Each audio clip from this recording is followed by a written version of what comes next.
Alright, let's try this again. Got two cameras again tonight. Let's see if this works a little bit better. I'm using my phone over here and my Logitech Orbit thing over there. I have tried like 6 times tonight to record, and I just have to wonder if the universe is saying, don't record tonight or something. I don't know, because it kind of feels that way. Every time I start to record, something weird happens. The dog barks. He goes to the door. I just got a message that it wasn't recording audio. It's just like one thing after another tonight. It's kind of depressing because I'm always excited to sit down and actually, work on these. I've been playing with Premiere tonight, Adobe Premiere. I used it once, about 10 years ago, a lot, for a good 3 or 4 months, and I learned enough that I can get by on it. And then about a year ago, we entered a contest. I'll put a link to it up here, and I'll move it into the playlist for independent sellers and so on and so forth. But we got into the top 40, and I thought we did a pretty good job on it. It was my first time to actually be in front of a camera for an extended period of time, and I liked it a lot. It was fun. I'm going to tell you a story about the Jesus stick. I'm not even going to tell you the story about why we're in Virginia, because apparently the internet gods don't want anyone to know. There's no story. There really isn't. Let me give you the shortest possible story. Somebody offered us money for our house in Massachusetts.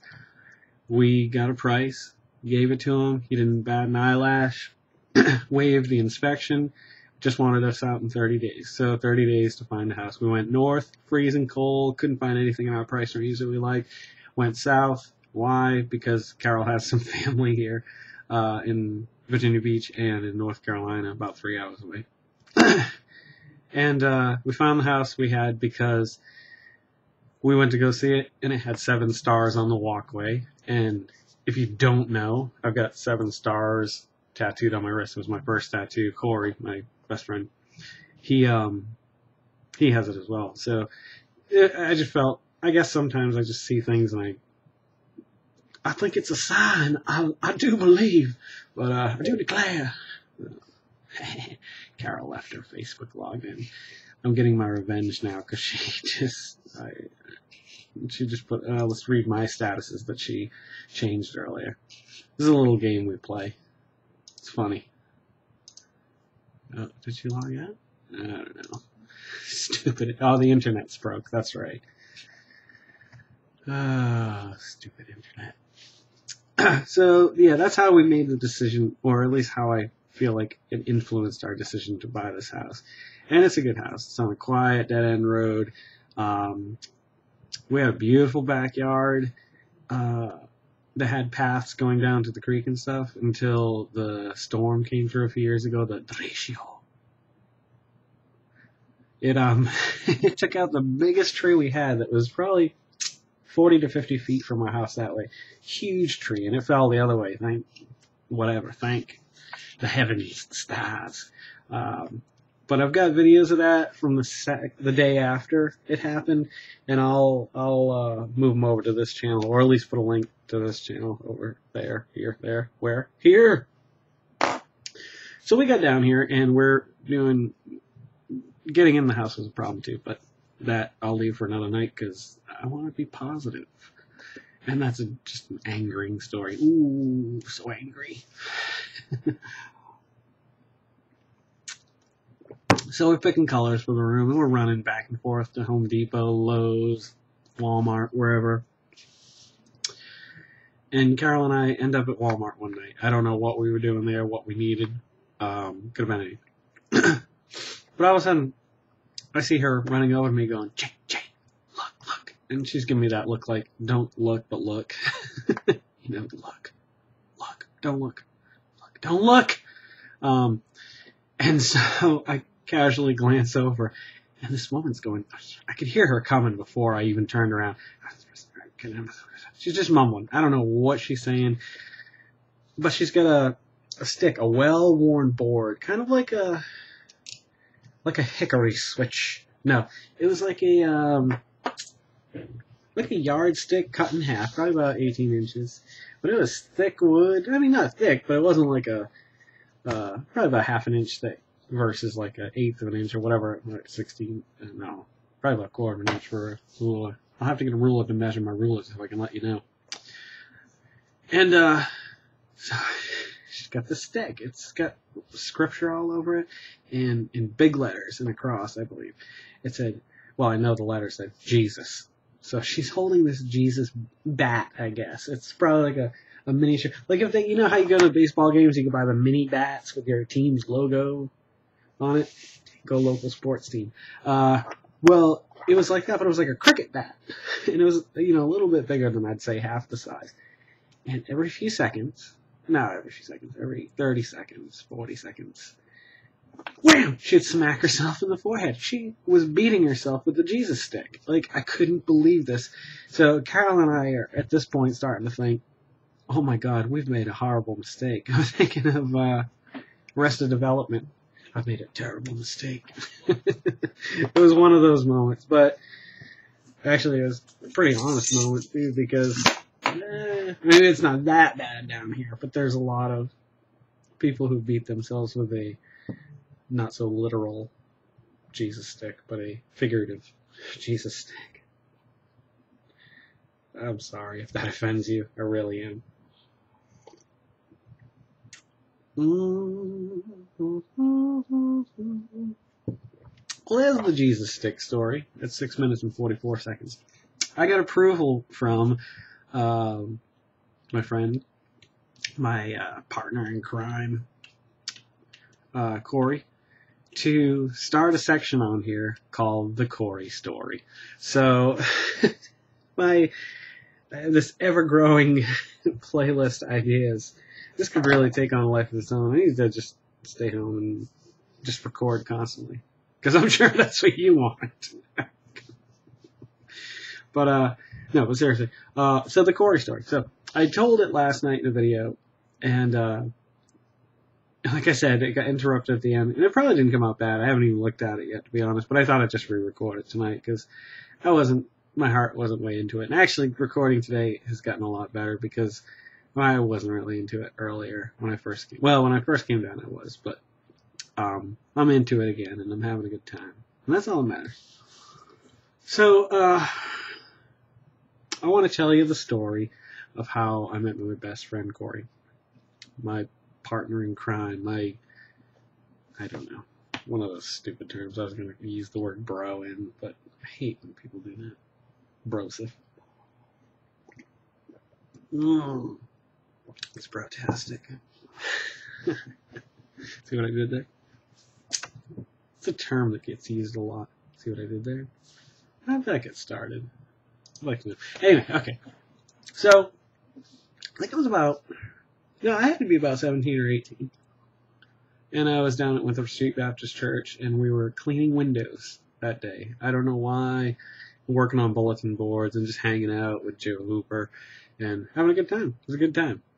And Tanya showed up, no, Tanya and Sean Freeman were already there, I think. And Jen showed up, and then this kid walks in, Corey. And he's got this brand new Red Sox jacket that's a little scuffed up. I can tell he's a little distressed. I'm like, who the hell is this? I don't even know this guy. And the first thing he says to me, check this out. I believe those are the words, or look at this. And he peeled back his cheek to show me the gash in his mouth. To his defense, it was pretty bad. There was blood and stuff. So apparently he was riding his bike to the church to meet up with Tanya and Sean, and he had to swerve, I believe it was, because a car almost hit him. It was probably about 3 feet away. I feel bad because it sounds like it was painful, but he fell on his face. I think he hit the sidewalk, and he said he had to snap his teeth back into position because they got knocked all crazy or something like that. I don't know how that works, but apparently it must have just knocked him out of the socket and you got him back in. Good for him. Whew. But yeah, so that was the first moment. And I remember him doing that. I just feel like alright, I need to know this person better.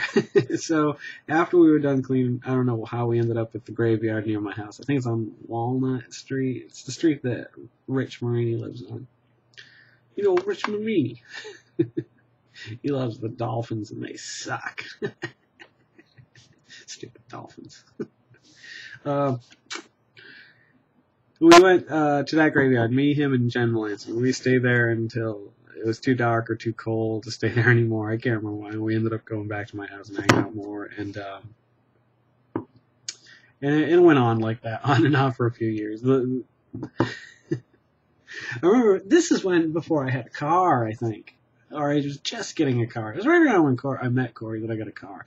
But I remember he used to walk home some nights until I think Joe started giving him a ride. And like 2 out of 5 nights, I'd say, he'd come up with a story where he either got beat up or chased or hit or something, man.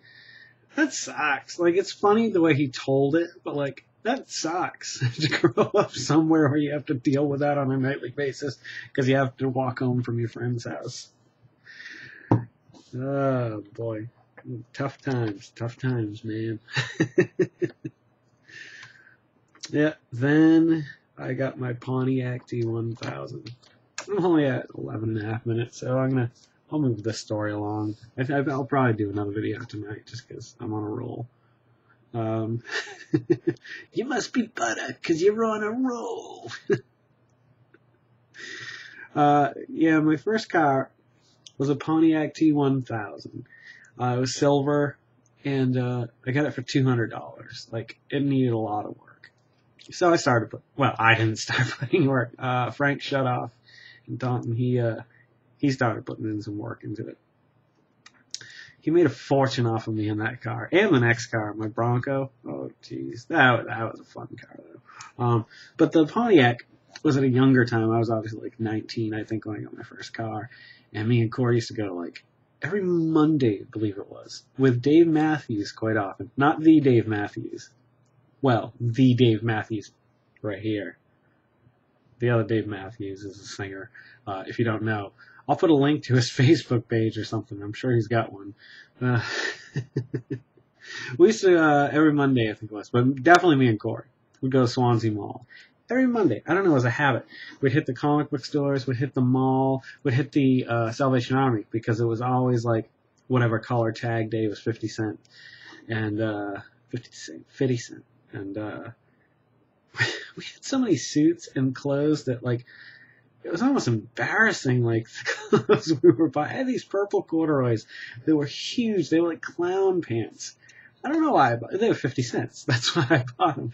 See, that's why I have so much crap now in Virginia. I had my voice of reason back in Massachusetts. Whenever I'd go out shopping, Corey would be on this shoulder going, dude, you don't need that. Dude, put that back. Put that back. You don't need that. Yeah, it's just not the same shopping alone. Or with the kids. Oh, boy. two little ones shopping, that's fun. Nah, usually actually pretty good. We don't go out too often to stores, though, but I remember Gwen. This is a good story to tell. Yeah, we're only at like 14 minutes. I remember when Gwen was probably about 3, we went to Target. And every time I'd leave the house, before I'd leave the house, I'd ask, you gotta go pee? No. And we get to Target, and we get halfway through a store, and Daddy, I gotta pee right now. And of course it's right now, and we've already got like the carriage, and it's got stuff in there, probably some clearance McFarlane figures that nobody bought. Morons. And so, once again, this trip, I ask her before we leave. I even ask her when we first get in the door. I'm like, there's the bathroom. We don't even have a carriage yet. Let's do this and go. Nope, don't gotta pee. Are you sure? Nope, don't gotta pee. Alright, we're not coming back to the front of the store when we're halfway done shopping. You understand this? Oh, yeah. So, put her in the bigger part of the carriage and we're going around. And we get halfway through the store.